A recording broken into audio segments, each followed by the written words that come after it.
apresentação. Bom, comecei a gravar agora. Bora lá, vamos começar mais esse web meeting. E deixando, então, as nossas nutricionistas Nara Parente e Natália Oliveira falando sobre o tema. A gente vai interrompendo conforme forem surgindo as dúvidas, certo?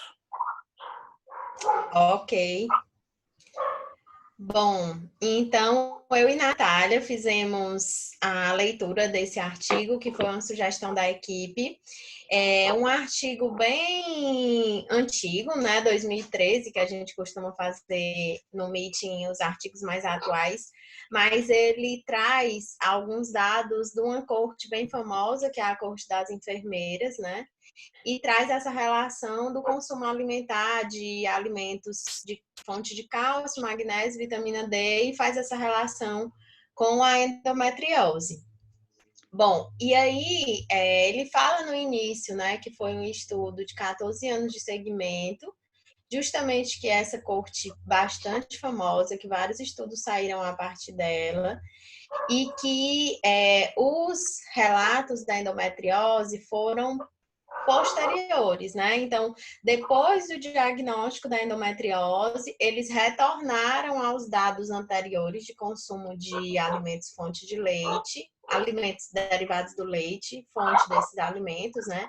Desses nutrientes, para investigar o nível de consumo por parte dessas mulheres. Então, nesse estudo, eles fizeram essa investigação baseada nesses alimentos, considerando por ser fonte de cálcio, vitamina D, magnésio e fósforo. E o diagnóstico da endometriose foi se dado por laparoscopia, né? Foi realmente a partir de casos confirmados.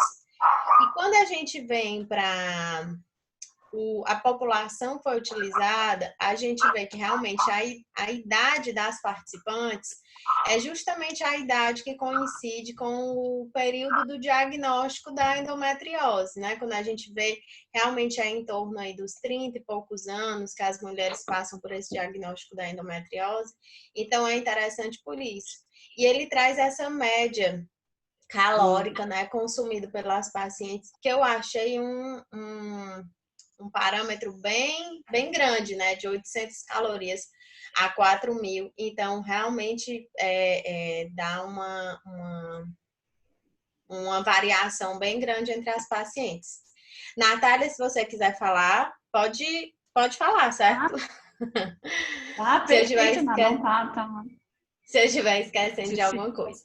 Bom, a investigação dietética, ela foi feita nesses anos, né? De 91, 95, 99, 2003. E foi feita a partir do questionário de frequência alimentar.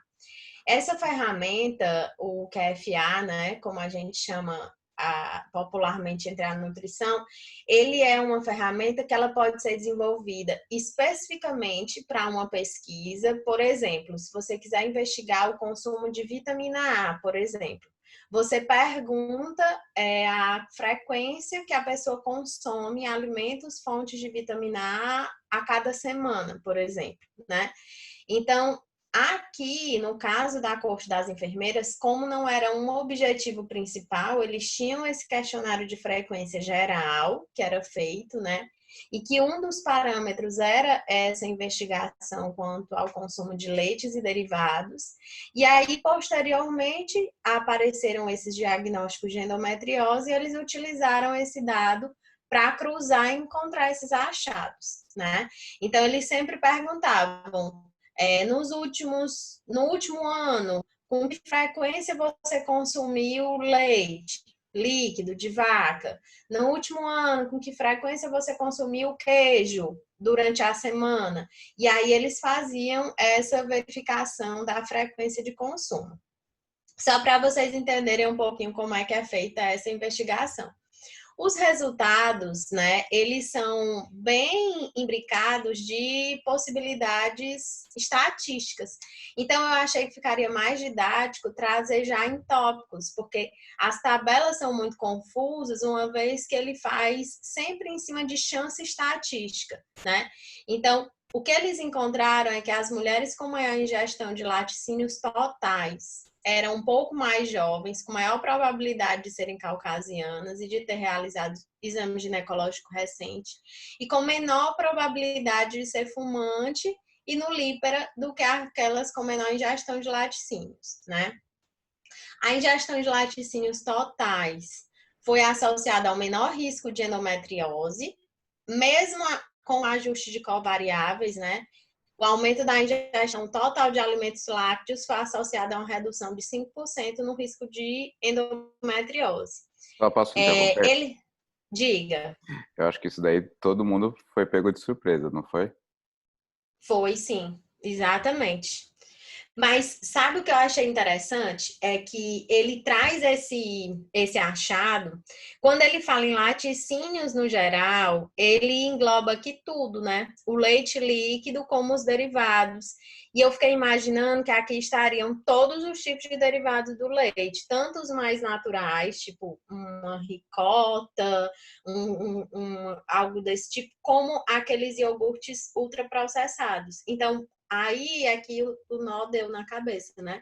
Porque aí você fica. Então não fui só eu. Aí você fica se perguntando, poxa vida. Mas aí eu fiquei tentando pensar nas datas, no período que isso foi coletado. Então, era um período de 95 até 2001, né? Se nessa época, talvez a frequência de consumo de industrializados, ultraprocessados, não fosse menor do que a de hoje. Se a oferta desses alimentos não era menor do que nós temos hoje, né? E talvez. Eu adorei assim, o seu raciocínio, porque faz muito sentido, e eu não sei também se você concorda, mas toda vez que a gente, claro, eu falo que toda metodologia tem o seu ponto falho, mas essa parte de questionário é uma coisa que me deixa muito, assim, eu sempre fico com um grande ponto de interrogação, porque o questionário, não sei vocês, mas pensa alguém chega para vocês e fala, nossa, nesse último ano, o que você costumou consumir? Eu acho que pode ter também uma falha nesse sentido, mas não sei se você concorda, Ana, em relação a essa parte de metodologia. Tem um viés, né? Por isso que os questionários, os estudos com QFA, eles são utilizados mais para a gente ter uma ideia, uma noção da população. E aí, eu e a Natália, quando a gente chegou nos resultados, né, deu esse nó e a gente ficou se questionando com relação a essa metodologia do QFA, e aí a gente trouxe outro estudo justamente para enriquecer a discussão e não ficar mais nessa análise populacional sem chegar a um dado palpável, né, que a gente possa realmente utilizar na clínica. E o que eu achei lindíssimo, maravilhosamente lindo, é que, né, deixa eu ver se foi aqui, esse último tópico desse slide, que é a ingestão total de cálcio e vitamina D, né, incluindo a ingestão de suplementos, não foi associada à endometriose. No entanto, a ingestão de cálcio e vitamina D dos alimentos estava inversamente relacionada à endometriose. Gente, isso a gente vê em muito estudo. Isso é lindo. Os estudos de ômega 3 também, muitos trazem isso. O consumo de peixe é muito mais positivo para a saúde do que o consumo do suplemento. Então, a gente vê isso aqui, né? Que quando o cálcio e a vitamina D está relacionado ao nível, né, de cálcio e vitamina D vindo de suplemento, não foi associado. Mas quando eu vou trabalhar com os alimentos fonte, a relação é inversa. Então, a gente vê que quando eu parto dos alimentos ricos em nutrientes, eu consigo ter um efeito positivo, protetor da doença. E isso não é tão encontrado quando a gente trabalha com suplementação. Nossa, isso é muito legal, não né? é lindo essa questão que nada mimetiza o alimento, né? Inclusive, por exemplo, estudos mais clássicos com vitamina C, a gente percebe que ela isolada, ela pode ser muito mais pró-oxidativa do que antioxidante. E quando a gente parte para os alimentos, e algo que a gente costuma ver nos artigos, é justamente porque o alimento ele não tem uma questão única, por exemplo, como a vitamina C da laranja. A laranja ela também tem outros biocompostos que fazem com que realmente tenha uma ação aí de modulação do processo oxidante, por exemplo. E na suplementação, às vezes, a gente vê o inverso, né? Se a gente coloca o suplemento, muitas vezes nos estudos em altas doses, a gente tem até um problema. Eu acho que até no próximo estudo aqui sobre vitamina D também vai ter um aspecto sobre isso. Mas eu acho que realmente é linda essa questão de que nada mimetiza o alimento. Não tem uma pílula mágica, né? É muito legal essa parte, porque hoje em dia a gente vê cada vez mais, e eu vou fazer a minha meia-culpa também aqui, de que a gente tem um monte de suplemento aqui, né? Tem meu ômega 3, tem minha vitamina D, tem um monte de coisa aqui, e que poderia ser tudo vindo da dieta se eu conseguisse me programar de fazer uma alimentação mais natural possível e mais completa possível, né? Então, a gente vê que muitas dessas coisas que a gente acaba consumindo hoje em dia são desnecessárias, são muito menos efetivas do que se a gente fizesse uma alimentação mais adequada. Deixa eu perguntar uma coisa. Interessante. Fica à vontade, Ná. Tem alguma diferença em relação ao peixe? Tem algum salmão, ou peixe branco, ou atum? Teria alguma diferença em termos de disponibilidade de ômega 3? Tem algum que a gente conseguiria indicar de uma forma melhor para o paciente? Tem. Mas assim, primeiro de tudo, para ter ômega 3, o peixe ele precisa ser de águas profundas e geladas, né? Porque o ômega 3 ele é um óleo que ajuda ao peixe que vive na profundidade do mar conseguir, afundar para consumir o plâncton que está mais no fundo do mar. Então, tem essa diferença, tá? Então, assim a gente consegue identificar os peixes que são mais ricos em ômega 3. A gente tem a sardinha, realmente o atum, o salmão, né? E os peixes que vivem nessas águas frias. A questão do salmão... Oi? O salmão que não seja chileno. Isso. Aí, a outra questão do salmão, né? Que hoje a gente tem muito salmão de cativeiro. Principalmente aqui no Brasil, a gente consome muito salmão que é criado em cativeiro. Então, ele não vai ter o ômega 3 porque ele não está nas águas profundas e geladas, né? Ele está no cativeiro, então ele não vai desenvolver esse ômega 3 com eficácia. E como que a gente consegue diferenciar indo ao mercado que é um salmão de cativeiro ou não? O salmão que vem da água gelada, ele vem com um selo, né? Eles identificam que aquele salmão, ele é marinho, ele não é... Quando a gente compra aleatoriamente, provavelmente é de cativeiro, né? Agora, por isso que a gente valoriza tanto o consumo da sardinha, porque a sardinha, ela não conseguiram ainda fazer procriação de sardinha em cativeiro. Então, toda sardinha que você consome, você tem a segurança que ela vem do mar, né? E aí, o salmão também é super rico em ômega 3, porém, perdão, salmão não, o atum. Porém, o atum, ele é um peixe muito grande, né? O atum, ele é quase do tamanho de um peixe-boi, ele é bem grande mesmo. E quanto maior o peixe, a gente sabe que ele tem maior concentração de metais pesados por conta da bioacumulação, né? Então, por isso que a gente evita, por exemplo, em gestantes, a gente não recomenda o consumo de atum pelo risco de estar consumindo ômega 3, mas também estar consumindo metais pesados. Então, a sardinha... Pensando no atum, por exemplo, que é um peixe muito grande, existe uma porção do atum, sei lá, a barriga, o dorso, enfim, alguma porção que seja mais saudável? Não, porque ele come os outros peixes, né? Porque assim, quanto maior o peixe, ele está ali mais acima da cadeia alimentar. Então, ele vai comendo outros peixes. Então, isso está intrínseco nele. Não sei, Ná, se você tem uma outra posição, mas até onde eu nunca vi essa informação de ter alguma parte do peixe que tenha mais ômega ou alguma parte do peixe que tenha menos metal pesado. Não, mas você tem partes do atum que são muito mais caras, que às vezes nem chegam no nosso mercado, né? Ficam só para japonês, etc. E comprar um atum já é coisa caríssima.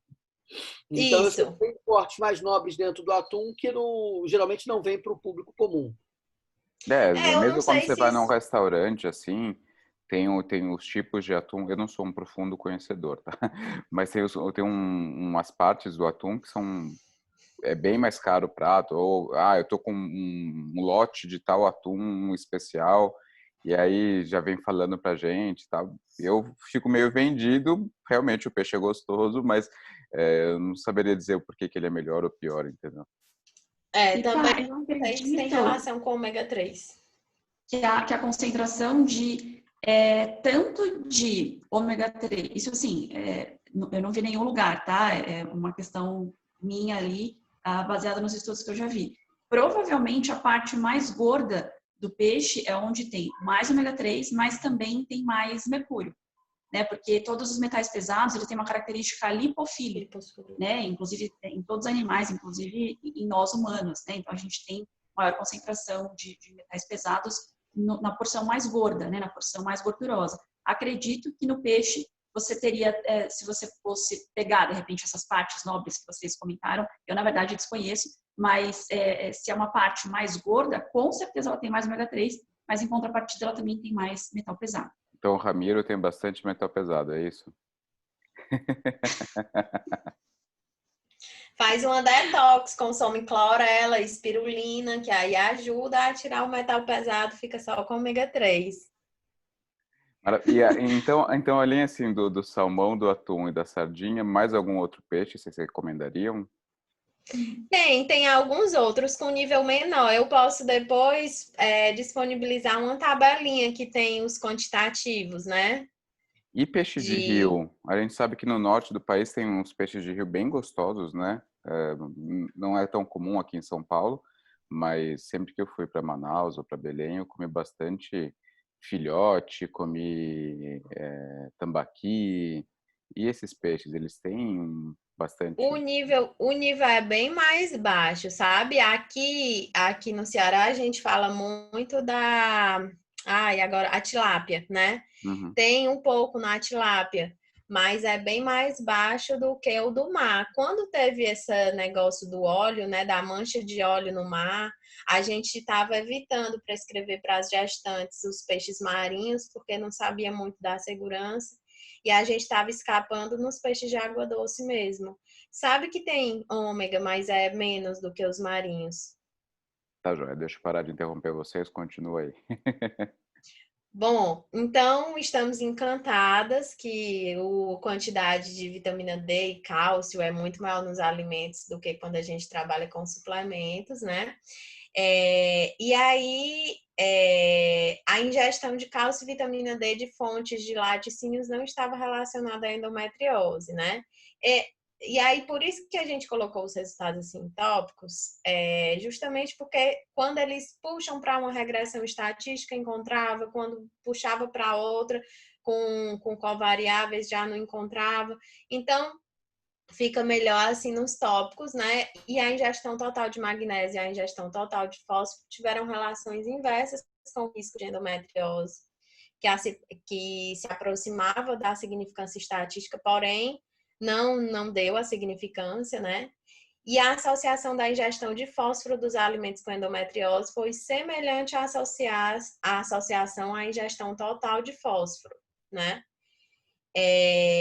Porque realmente os laticínios é a nossa principal fonte alimentar de fósforo, né? Então, o que ele está dizendo é que a ingestão de fósforo desses alimentos de laticínios foi similar à ingestão total, considerando todos os alimentos. Mas é porque a nossa fonte de fósforo são os laticínios, né? E a associação entre ingestão de magnésio dos alimentos e endometriose não foi alterada pelo ajuste consumo de leite, porque o magnésio tem outras fontes alimentares, né? Como os vegetais, enfim. E o ajuste para a proteína láctea e lactose fortaleceu a associação inversa entre ingestão de leite e endometriose, enquanto que o ajuste para a gordura láctea não alterou o material de associação. Foi outro ponto que deu um nó na minha cabeça, né? Porque a proteína láctea muitas vezes é relacionada com essa questão da inflamação. E aí aqui deu essa relação inversa, mas enfim. E entre mulheres que tinham IMC menor que 25, o risco de endometriose foi menor que nas categorias de maior consumo. E depois ele traz que entre as mulheres que tinham IMC menor que 25, o risco de endometriose foi menor, mas que não foi observada associações em mulheres com sobrepeso, né? Então, o que eu fiquei relacionando é que se as mulheres que tinham IMC menor que 25, elas tinham um risco de endometriose menor, e isso nessa população relacionando esse consumo de cálcio, perdão, de derivados do leite, que elas faziam consumo de alimentos mais saudáveis mesmo, né? Porque ele puxou para a questão da gordura, né? Nesse anterior. E na questão da gordura não se relacionou. Então, eu acredito que realmente aqui o ponto-chave foi o tipo de laticínio que estava sendo consumido, que justamente a gente vê que não refletiu no peso, né? Então, eram laticínios de melhor qualidade, mais saudáveis, do que realmente laticínios ricos em açúcar, em corante, como esses iogurtes que a gente vê hoje. E uma coisa que é interessante também, que a gente vê, que foi até uma coisa que a gente discutiu em relação àquele artigo do New England, que normalmente a gente vê pacientes com IMC maior como um risco para endometriose, por causa da conversão periférica, né, da estrona. Uhum. E aqui vai justamente de acordo com o que a gente tem visto mesmo, né? Então, mais um artigo que mostra o contrário do que foi dito lá no artigo do New England, né? Não, mas entenda, Patrick, eu entendi que aqui ele concorda, porque ó, eu teria um efeito protetor dos alimentos lácteos em mulheres com IMC adequado.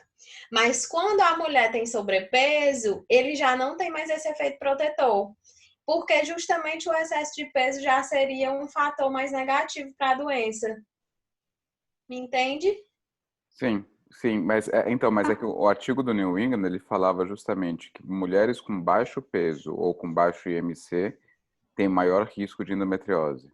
Ah, sim, tá, Né? entendi, lembrei. Que foi uma coisa que a gente ficou assim meio Foi, espantado. isso, é verdade. Ok? E uma coisa que eu fiquei refletindo só em relação a esse tópico sobre os laticínios, algo que eu acredito que tenha sido um efeito protetor, que inclusive no próximo artigo aqui, que inclusive a Nara mostrou para mim, ele é super interessante, a quantidade, níveis mais altos de vitamina D, mais altos não, adequados, né? Eles protegem não só a mucosa, como todo o muco intestinal. Então, quando a gente associa geralmente os laticínios com inflamação, a gente está associando muito a parte proteica, que é a caseína, né? Que é uma molécula grande, de difícil digestibilidade. E é uma coisa que é muito discutida nos cursos de formação e modulação intestinal, de que se você tem um intestino íntegro, se você tem um estilo de vida, uma alimentação, né, e pelo que a gente viu aqui no próximo artigo, níveis adequados de vitamina D, você tem um intestino íntegro. E isso evitaria processos inflamatórios, inclusive de alguns alimentos que a gente entende como mais inflamatório, como caseína, até mesmo glúten. Então, não sei, mas acredito que talvez esse efeito protetor dos lácteos e tudo mais seja por um nível maior de vitamina D nessas consumidoras e por isso elas têm um intestino íntegro, fazendo com que talvez elas tenham menos aí propensão à inflamação. Foi algo que eu pensei. Não sei se você concorda, Nara, se faz sentido para você também. Sim. Esse próximo artigo que a gente vai discutir agora, ele é mais atual, né, de 2020, mas ele é um estudo, ele traz mais alguns resultados pré-clínicos, enfim, e aí a gente trouxe para complementar esse primeiro, porque na verdade ele explica um pouco o que esses níveis de vitamina D que vieram nos estudos anteriores poderiam estar relacionados à endometriose. E ele traz muito essa relação da vitamina D com a homeostase intestinal, explicando qual o efeito da vitamina D nessa saúde intestinal que a gente sabe, principalmente aí da relação da endometriose com síndrome do intestino irritável e como que essa proximidade, né, da localização da endometriose com o intestino pode ter uma relação nessa saúde intestinal. E aí, a gente trouxe os prints, né? Seguindo aqui o padrão do nosso meeting, né? Que a vitamina D tem esse efeito na homeostase intestinal. Antes de eu começar a apresentar para vocês, hoje a gente fala muito dessas novas funções da vitamina D. Ela é considerada uma vitamina, mas em alguns papers eles trazem a proposta de que a vitamina D tem um perfil muito similar a hormônio, né? E que ela poderia ter um efeito no futuro, ela ser, vamos dizer assim, promovida a um hormônio e não só uma vitamina, devido a várias funções que a vitamina D vem apresentando nos estudos mais modernos. Então, a gente vê que esse estudo vai trazer muito isso, né? Ela tem esse efeito na melhora da junção do epitélio intestinal, então tem um tópico que especifica bem essa função da vitamina D, ela ajuda a quantidade de claudinas que fazem essa junção das células intestinais, e que essa disfunção no muco, que é outra função da vitamina D, ajudar a produzir o muco de proteção da barreira intestinal, teria um efeito na patogênese, né, no desenvolvimento da doença inflamatória intestinal, né, que seria justamente aí um fator relacionado à endometriose. Certo? Então, teria um efeito na maior desenvolvimento, progressão da doença, talvez até sendo anterior ao desenvolvimento da doença. E aí vem, né, o achado de que seria interessante a gente monitorar e sempre normalizar os níveis de vitamina D, que era o que a Natália estava falando, né? A gente sempre ter esses níveis adequados. Sempre observando para que não haja deficiência. Então, em alguns momentos, a gente realmente vai precisar usar a suplementação, mas o ideal seria a gente mudar o estilo de vida do paciente, valorizando o consumo alimentar, a exposição ao sol, para garantir essa proteção intrínseca, né? Mas, em alguns momentos, realmente a gente precisa entrar com suplementação. E nesse primeiro momento, que ele traz vários tópicos, né? A questão da secreção do muco, ele traz que, deixa eu só subir aqui a telinha de vocês, para eu ver, pronto.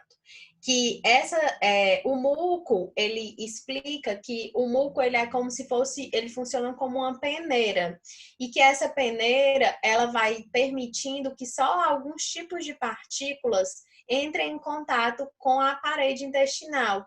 E que essa é uma função primordial do muco para que não haja lesão no epitélio intestinal. E que aí essa degradação desse muco, ela pode gerar a sinalização imunológica nessa parede intestinal. E a vitamina D teria uma função também na produção desse muco, que seria um efeito muito protetor. E que essa permeabilidade, né, quando é como se essa peneira, né, ela fique mais aberta, mais porosa. E aí, quando há essa maior permeabilidade do muco, isso poderia ser um fator que gera com que partículas maiores conseguem atravessar o muco, chegar na barreira intestinal, isso gerando um efeito que seria o início da inflamação celular na mucosa intestinal. Isso é observado também quando eles fizeram alguns estudos em células e em ratos, que observaram que quando havia essa maior porosidade, né, maior permeabilidade do muco, se observou uma migração desses receptores de vitamina D para a parte mais superficial das células, mostrando como se esses receptores de vitamina D ficassem mais expressos para receber mais vitamina D, como se realmente a vitamina D tivesse um efeito na integridade desse epitélio. E em outro tópico, acho que é no outro, que mostra que a vitamina D ajuda a migração e a proliferação de células intestinais, favorecendo essa recuperação do epitélio. Certo? Natália? Nara, tá lindo. Continua. Eu estou aqui tentando, indo nos estudos celulares e em ratos, né, para a gente ir tentando entender o que acontece em humanos, né? Então, quando a gente vem para essa questão das junções, Ô, Nara, ele Nara, explica só bem. um segundinho. A gente tem Tá. menos de um minuto aqui, então vamos encerrar essa aqui e eu já vou mandar o convite do segundo aqui, para a gente poder continuar. Tá, certo. Tá. Tá bom?